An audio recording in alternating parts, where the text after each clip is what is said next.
बनल बारू रानी सुन बनल बारू रानी तो हसे गोबर पाथा बाई देवरानिया रे तोहर ऐठल छड़ाई देवरानिया रे तोहर ऐठल छड़ाई मर्द के कमाई खाई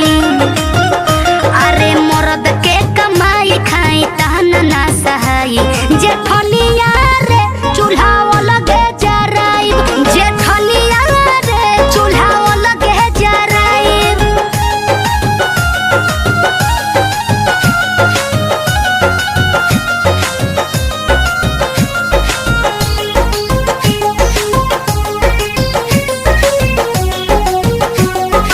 सुन तू छोट है ना तो छोट लेखा रह ढेर आँख मत दिखाओ